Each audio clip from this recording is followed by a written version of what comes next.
તો પ્રશ્ન કંઈક આવો છે, ટૂંકનો અંદર લખો ફેફસાના વાયુ કોષ્ટો. બરાબર.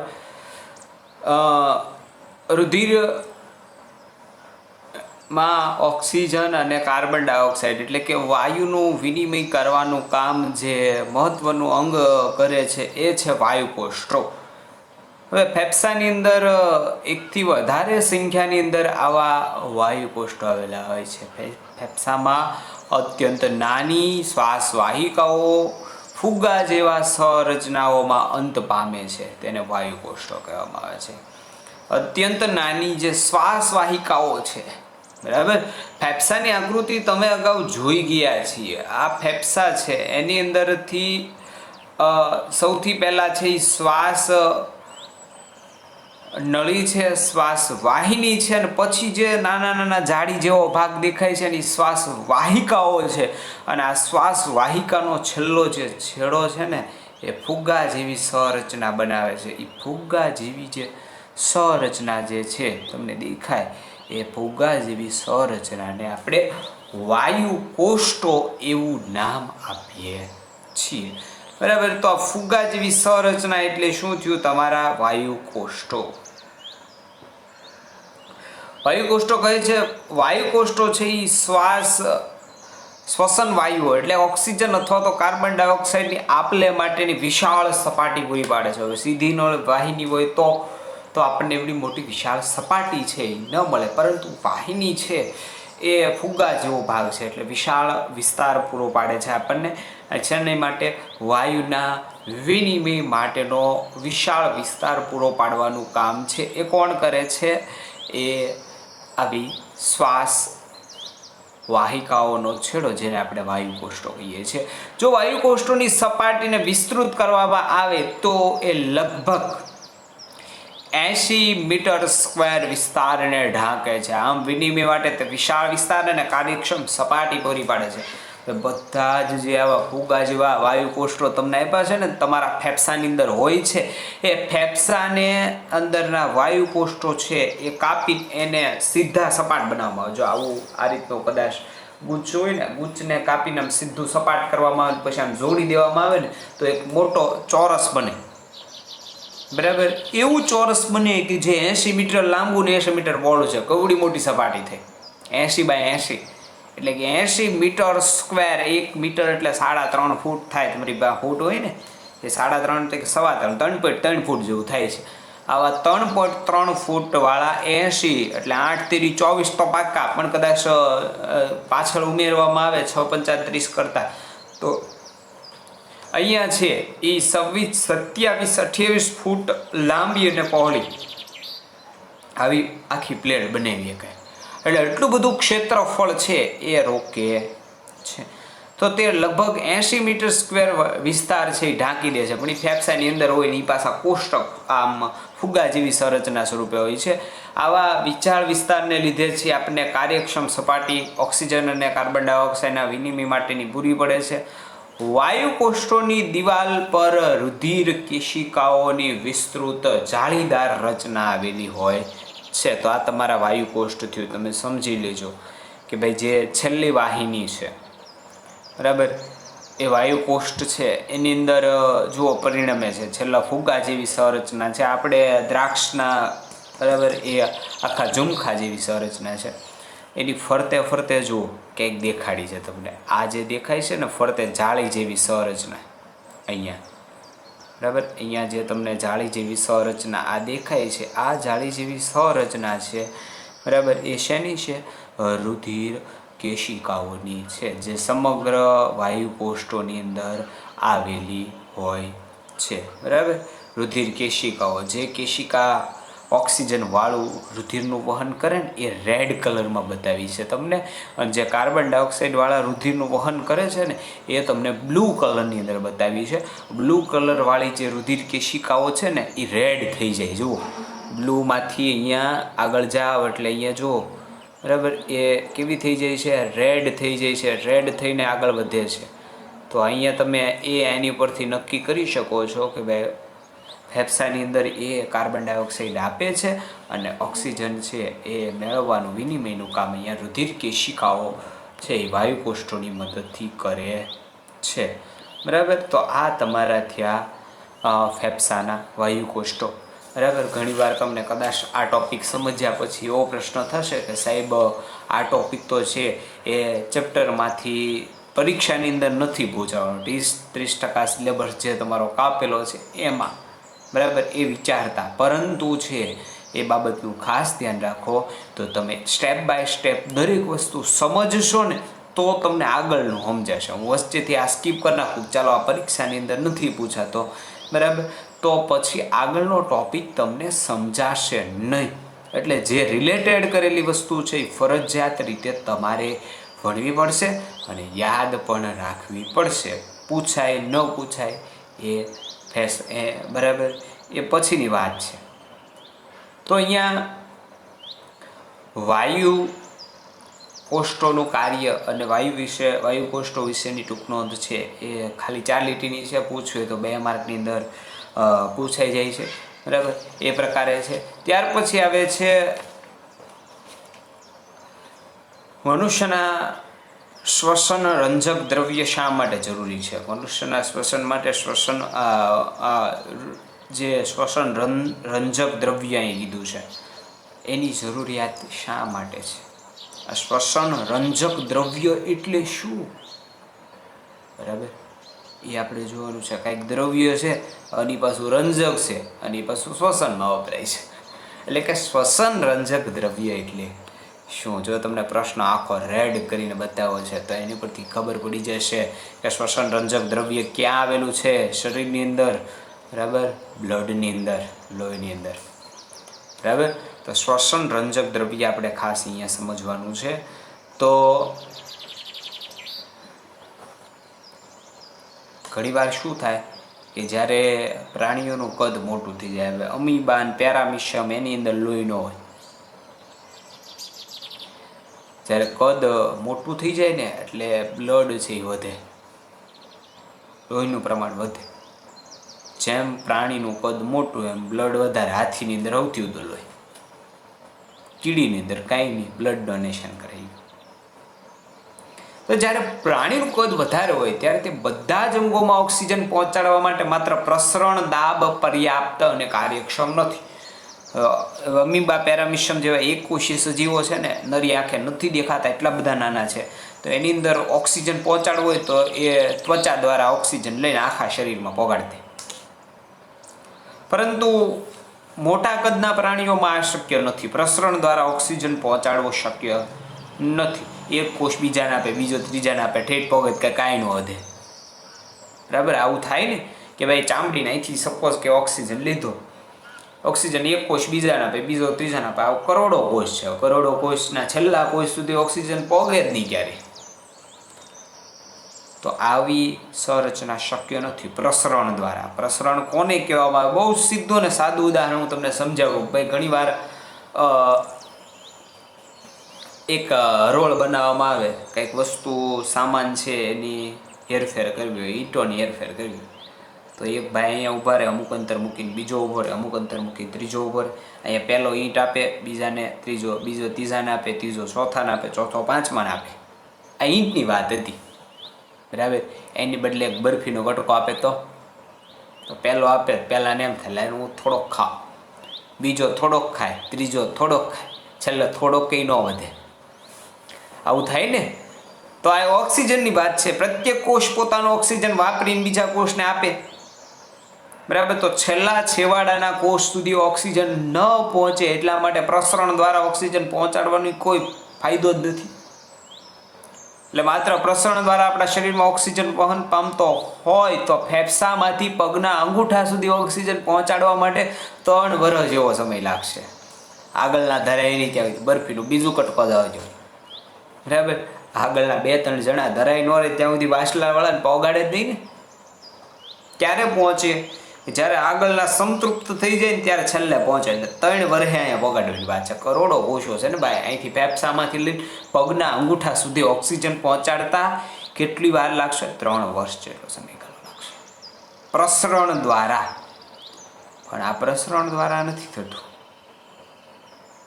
તો પરંતુ લાલ રંગના રક્તકણોમાં આવેલું શ્વસન રંજક દ્રવ્ય જેને હિમોગ્લોબિન કહેવામાં આવે છે, આ હિમોગ્લોબિન ફેફસામાંથી ઓક્સિજન ગ્રહણ કરી રુધિર પરિવહન દરમિયાન પેશી અને કોષો સુધી પહોંચાડે છે.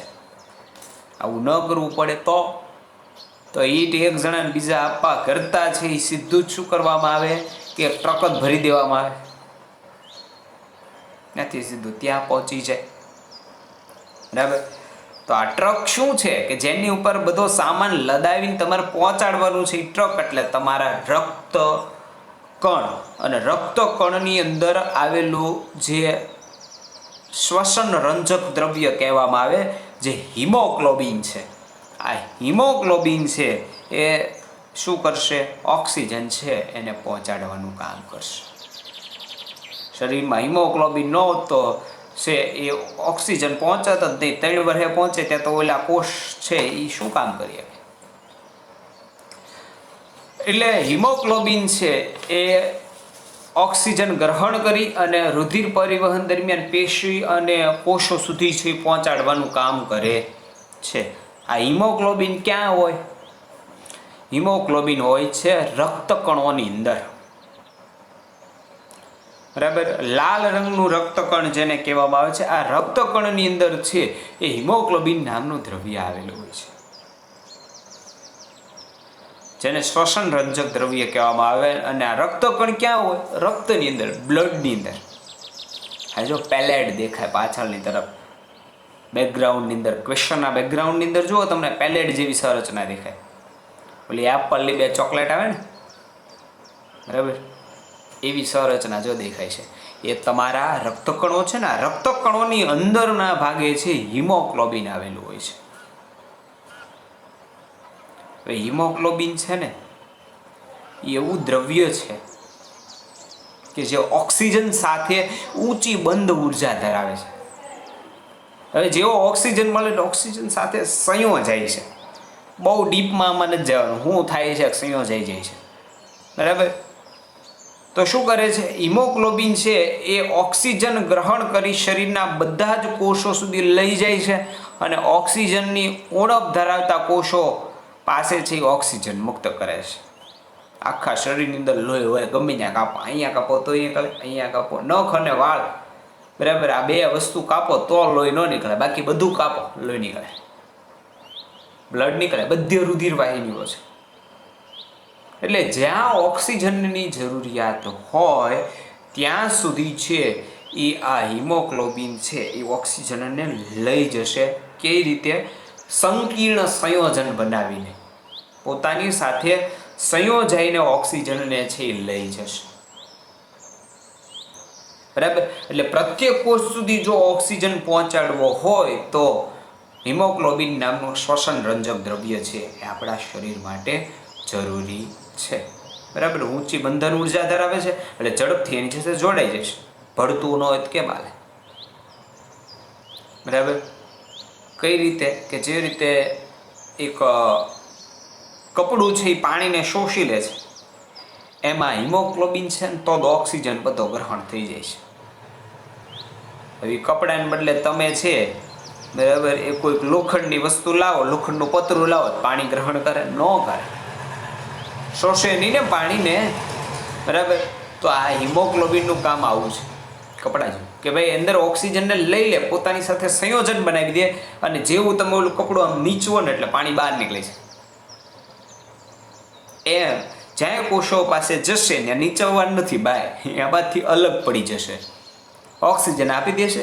પાછું હિમોગ્લોબિન શું કરી નાખશે? કાર્બન ડાયોક્સાઇડ આરી જોડાઈ જાય એટલે કાર્બન ડાયોક્સાઇડ પાછો લાવશે. જો રક્તકણોનું શરીરની અંદર પ્રમાણ ઓછું હોય તો હિમોગ્લોબિનની ઉણપ થાય ને. હિમોગ્લોબિનની ઉણપ થાય ને તો તમને નબળાઈ આવે, ચક્કર આવે, તમારા શરીર પાસે પૂરતી ઉર્જા ન મળે. બરાબર. એટલે તમને ઘણી વાર કહે ભાઈ ડૉક્ટર તમારે આરબીસી ઘટી ગયા. આરબીસી એટલે શું?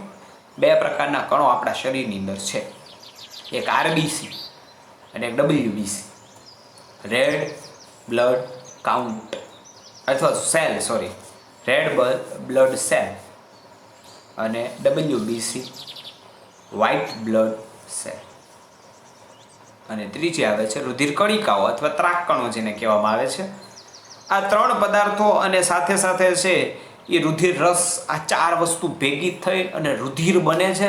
રુધિર છે એની વાત આપણે નેક્સ્ટ ક્વેશ્ચનની અંદર કરવાના છીએ. વહનમાં આખી ક્રિયા જ અલગ છે. વહન, બરાબર. તો આપણે એની અંદર છે આ વાતની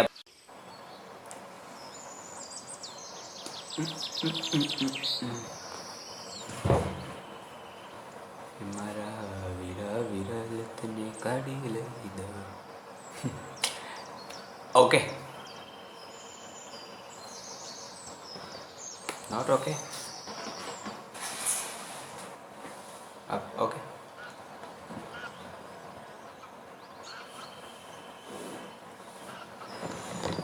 હવે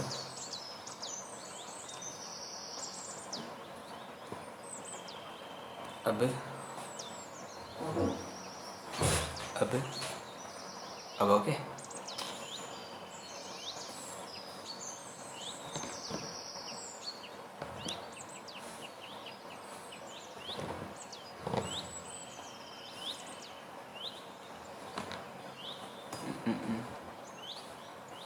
अब ओके. Okay, 1 2 3 start.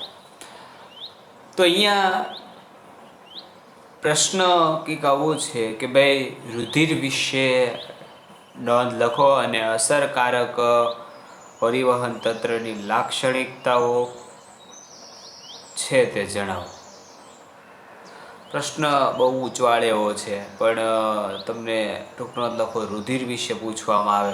સીધી રીતે કદાચ ટૂંક નોંધ નહીં પૂછે, પણ તમને રુધિર વિશે કેટલું નોલેજ છે એમાંથી ખાલી જગ્યાઓ અમુક પૂછાય છે એ અગત્યની છે આપણી માટે.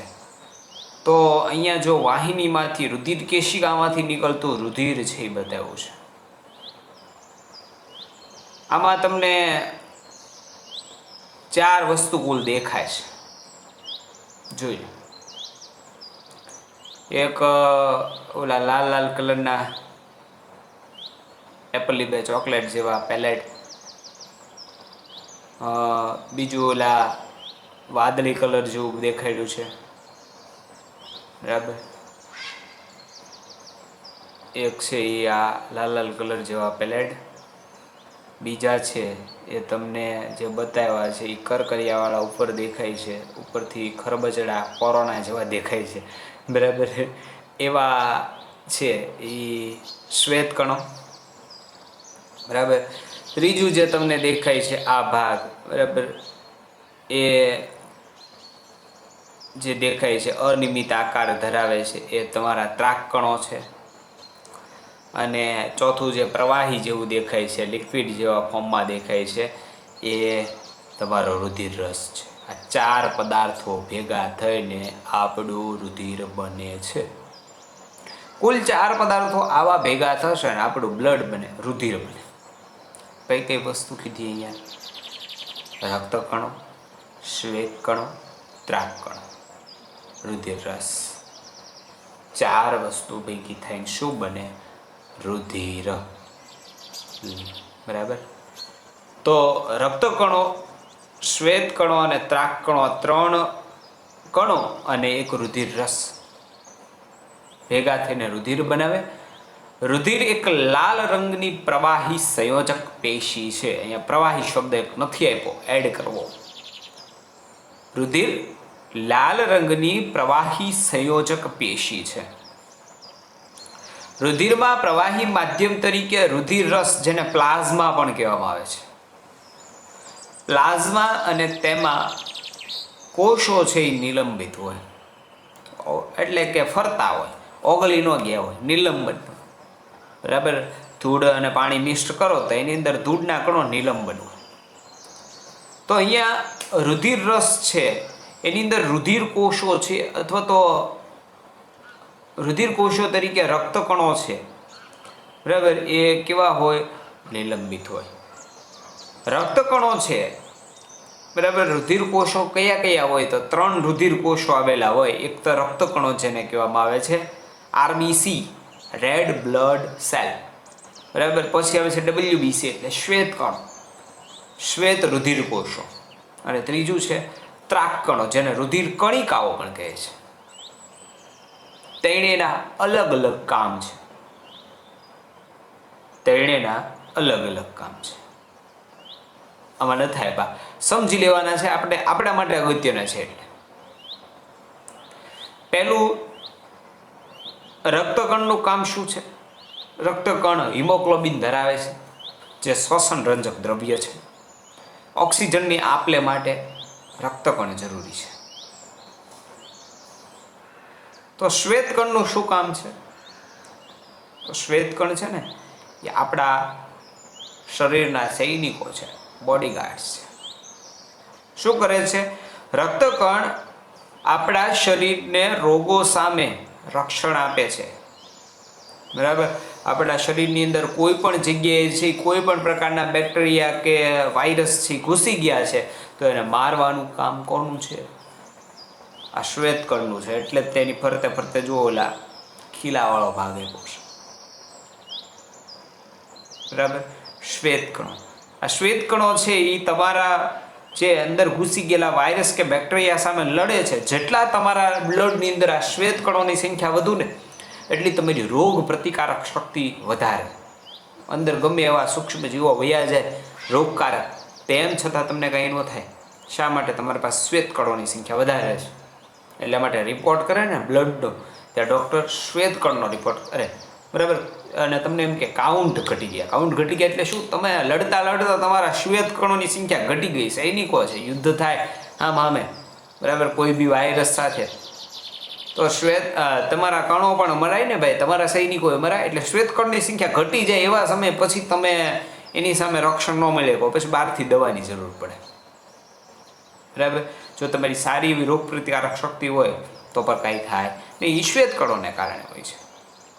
તો રક્તકણો ઓક્સિજનની આપલે, શ્વેતકણો છે એ શરીરની રોગ પ્રતિકારક શક્તિ વધારવા માટે જરૂરી છે. અને ત્રીજો આવે છે રુધિર કણિકા અથવા તો ત્રાકકણ, જેને કહેવામાં આવે છે. આ રુધિર કણિકા કોષો અથવા તો ત્રાકકણો જેને કહેવામાં આવે છે, આ ત્રાકકણોનું કામ છે, બરાબર. તો સરેરાશ મનુષ્યના શરીરની અંદર 4.5 લીટર જેવું લોહી હોય. ગમે ત્યાં તમને વાગે,